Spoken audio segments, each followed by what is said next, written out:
வணக்கம் மக்களே, welcome to the ஃபென்சர் show. இன்னி ஷோ நம்ம பார்க்க போகிறது ஆட்டம் அப்படின்ற மலையாள மூவியோட ரிவ்யூ. இந்த படம் பார்த்தீங்கன்னா இந்த வீக்கெண்ட் தியேட்டர்ஸ்ல அவைலபிளா இருக்கு. இந்த படத்துல வினய் ஃபோர்ட், கலாபவன் சஜோன், ஜரீன் மற்றும் பலர் நடிச்சிருக்காங்க.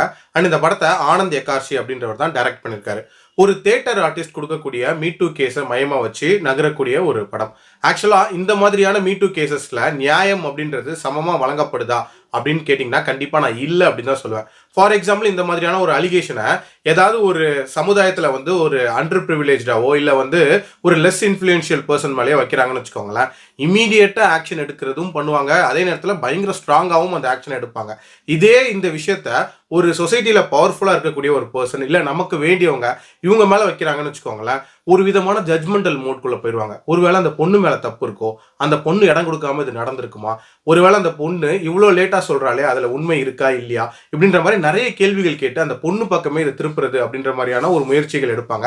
இந்த மாதிரியான கேசஸ் நீங்கள் நிறைய வந்து மீடியாக்களில் பார்த்துருக்கலாம்.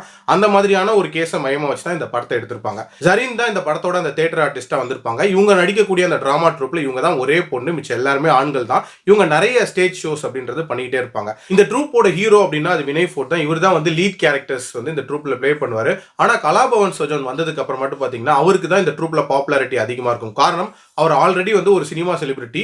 அவர் உள்ள வந்ததுக்கு அப்புறமாட்டி இவங்க எல்லாருக்குமே ஷோஸ் அப்படின்றதுமே அதிகமாக கிடைக்குது அப்படின்ற மாதிரியான ஒரு சூழ்நிலை இருக்கு. ஒரு பர்டிகுலர் நாள் இவங்க எல்லாருமே ஷோ முடிச்சுட்டு அதை செலிப்ரேட் பண்ணணும் அப்படின்றதுக்காக ஒரு ரிசார்ட்டுக்கு போனாங்க. போன இடத்துல ஜரீனை யாரோ வந்து அரெஸ்ட் பண்ணிடுறாங்க.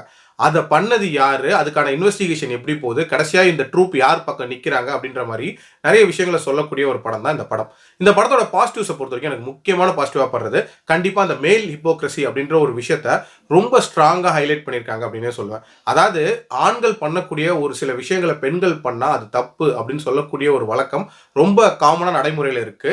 இதுலையுமே அந்த மாதிரியான ஒரு சில விஷயங்களை வச்சு அந்த பொண்ணை அக்யூஸ் பண்ணுறது அப்படின்ற மாதிரியான விஷயங்களை காட்டியிருப்பாங்க.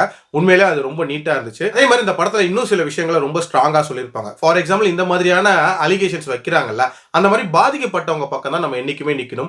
அப்படி இல்லாம ஒரு மாதிரி ஜட்மெண்டல் மோட்குள்ள போய் நம்மளா ஒரு விஷயத்த பண்ணக்கூடாது.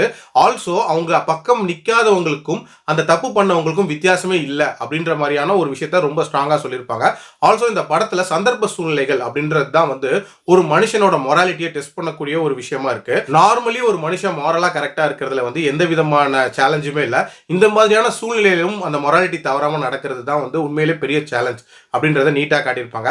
அதே மாதிரி இந்த படத்துல காட்டக்கூடிய அந்த பிளேஸ், ஸ்டார்டிங்ல ஒரு ஷோ காட்டியிருப்பாங்க, அது மாதிரி எண்ட்ல ஒரு ஷோ காட்டியிருப்பாங்க. ரெண்டுமே தரமா இருந்துச்சு. அதே மாதிரி வினய் ஃபோர்ட்டோட ரோலா இருக்கட்டும், கலாபவன் சஜோனோட ரோலா இருக்கட்டும், ரொம்ப ரொம்ப நீட்டா அமைக்கப்பட்டிருக்கும். இன்ஃபேக்ட் நல்ல பெர்ஃபார்மன்ஸை கொடுத்துருக்காங்க. பட் இதுல ஸ்டாண்ட் அவுட் பெர்ஃபார்மன்ஸ்னா கண்டிப்பா ஜரீனோடது தான். ஒரு பவர்ஃபுல் ரோல், ரொம்ப நீட்டா ஹேண்டில் பண்ணியிருந்தாங்க. அதே மாதிரி இந்த படத்துல பாத்தீங்கன்னா ஒரு விதமான சஸ்பென்ஸ் ஃபேக்டரை டுவர்ட்ஸ் த எண்ட் வரைக்கும் மெயின்டைன் பண்ணியிருப்பாங்க. இந்த படத்தை முடிச்ச விதமே எனக்கு பிடிச்சிருந்துச்சு. நிறைய பேருக்கு ஒரு விதமான இன்கம்ப்ளீட்டா முடிச்சிட்டாங்களோ அப்படின்ற மாதிரி ஃபீல் பண்ணிருக்கலாம்.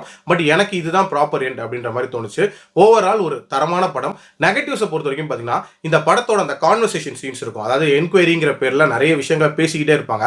அதை இன்னும் கொஞ்சம் ட்ரிம் பண்ணியிருந்திருக்கலாம் அப்படின்றது என்னோட ஒப்பீனியன். ஏன்னா இந்த படத்தோட டியூரேஷன் பார்த்தீங்கன்னா கிட்டத்தட்ட 2 hours 20 minutes போகுது. ஸோ இன்னும் ஒரு 10 to 15 minutes ட்ரிம் பண்ணியிருந்தாங்கன்னா இன்னுமே கிறிஸ்பான படமா இருந்திருக்கும். மற்றபடி இந்த படத்தில் சொல்ற அளவுக்கு நெகட்டிவ்ஸ்லாம் இல்லை. அதாவது நியூ இயர் தொடங்கின முதல் வாரமே பார்த்தீங்கன்னா மலையாள ஃபிலிம் இண்டஸ்ட்ரியில ஒரு தரமான படத்தை கொடுத்துட்டாங்க. என்னோட ரேட்டிங் இந்த படத்துக்கு 3.75 out of 5. அடல்ட் கண்டென்ட்டை பொறுத்த வரைக்கும் ஒரு சில லிப் லாக் சீன்ஸ் இருக்கும். ஸோ அதுக்கேற்ற மாதிரி பிளான் பண்ணிக்கோங்க. கண்டிப்பாக ட்ரை பண்ணி பாருங்க. Highly recommended. மீண்டும் அடுத்த விமர்சனத்தில் சந்திக்கிறேன். நன்றி, வணக்கம்.